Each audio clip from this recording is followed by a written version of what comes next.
Hai, kembali lagi di sini aku cerita. Maaf ya, 2 minggu aku nggak update.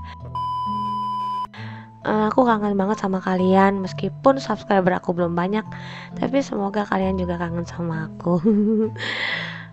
Di segmen seni di segmen Senin Misteri ini, menurut aku sih rasanya kayak rasa Senin Misteri Jumat Nostalgia, karena kejadian ini tuh dialami oleh, sebut saja namanya Dimas ya, dan adiknya Dina saat mereka masih duduk di bangku SMP dan SD sekitar tahun 2000. Jadi ya cukup lama ya, 25 tahun yang lalu. Wow, that's why rasanya seperti nostalgia, tapi cerita misteri.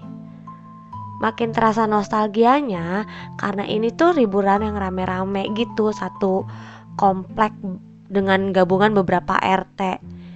Pernah gak sih kalian liburan yang kayak gini gitu? Kalau aku sih dulu pernah gitu, liburan rame-rame satu komplek, gabungan beberapa RT, ikut mama papa kita, terus kita terus mama papa kita tuh nabung gitu di bendahara acara untuk perjalanan wisata ini gitu. Seru banget kayaknya ya, naik bus gede, terus sorry ya, masih suka batuk. Naik bus gede, terus bapak ibu kita sibuk bergantian karaoke, sedangkan kita yang kecil-kecil tuh sibuk lompat-lompatan bangku, lari-lari di bis, teriak-teriak. Aduh, kebayang gak tuh heboh sama pusingnya. Nah, ternyata gaya liburan seperti ini tuh masih dilakukan oleh sekelumpulan warga Jakarta yang Dimas minta namanya gak disebutkan. Mereka sering banget liburan ke luar-luar Jakarta gitu. Salah satunya adalah Puncak. Mereka punya satu villa langganan yang mereka suka datangin di daerah Ciloto. Nah, kali ini mereka akan liburan ke Puncak selama 2 hari 1 malam. Udah langganan nih. Mereka pikir aman dari teror horor. Tapi ternyata kali ini ada sesuatu yang berbeda. Hari ini tuh hawanya menurut beberapa orang kayak rasanya aneh gitu, kayak tempat ini tuh lagi gak mau kedatangan tamu. Dan dari semua kejadian hari itu bahkan setelahnya, ngebuat semua warga sepakat gak mau lagi liburan dan nyewa villa tersebut. Kita mulai dari saat mereka tiba di villa. Tiba di villa siang hari, menurut Dimas dan beberapa warga yang lain tuh emang udah agak lain ya. Dimas mengatakan bahwa villanya tuh cukup besar, luas. Itu yang membuat warga seneng nginep di sini. Meskipun bangunannya cukup tua, tapi meskipun bangunannya cukup tua, namun cukup terawat dengan baik.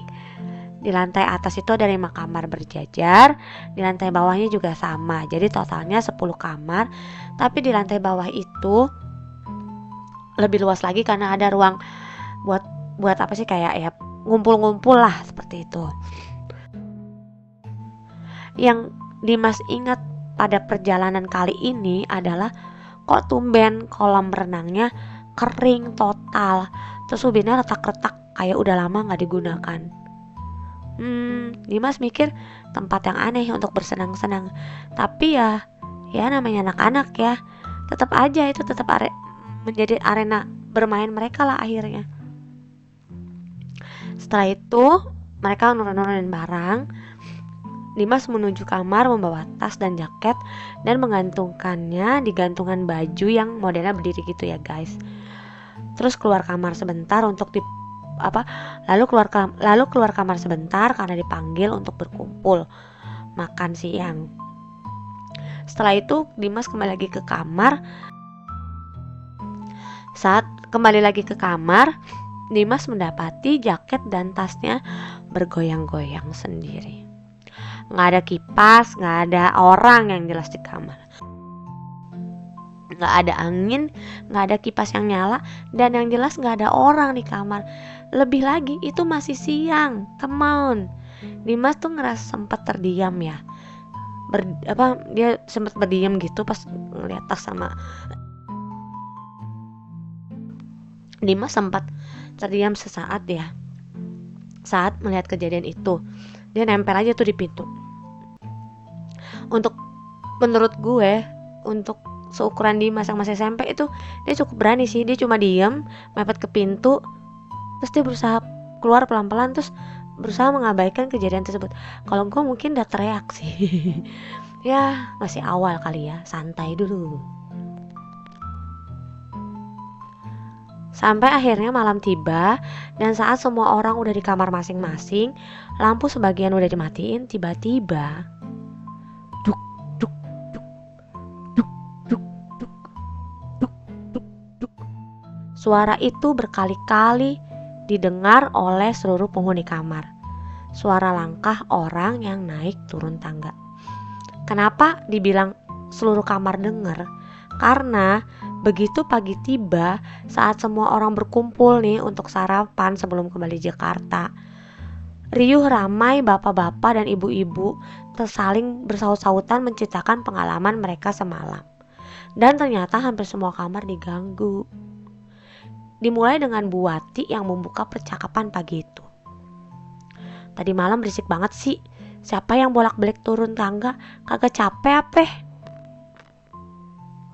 Bu Yeni menyaut, kayaknya sih bukan orang dawat. Soalnya sampai subuh tuh suara orang naik turun masih aja tuh duk duk duk. Gue sampai kagak bisa tidur, saut Bu Yeni yang kebetulan kamarnya memang di depan tangga. Iye, bener tuh si Yeni bilang. Pak Iwan ikutan nimbrung nih tiba-tiba. Soalnya kamar gue juga ada ketok-ketok. Terus gue buka dah tuh ya. Siapa sih, rese banget gitu kan. Apa penting, apa urgent, gue pikir gitu. Gue buka kosong, gak ada siapa-siapa.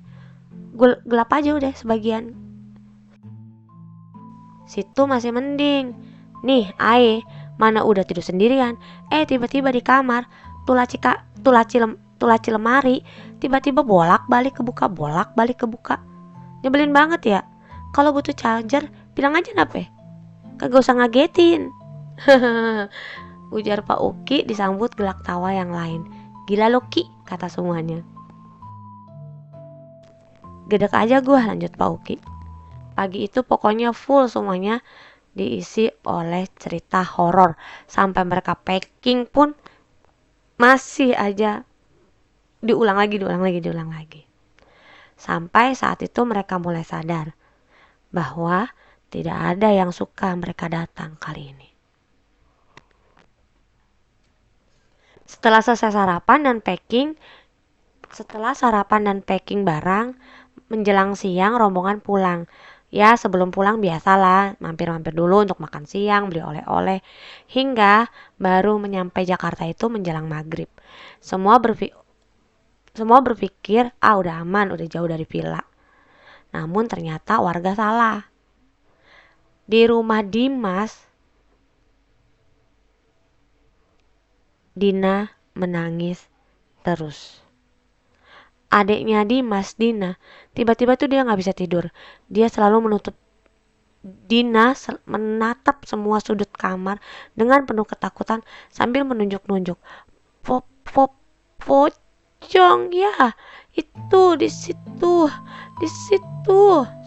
dan terus-terusan menangis. Semua warga yang tadinya udah mau tidur, ngedenger di rumah Dimas ada kejadian, datang dong semuanya.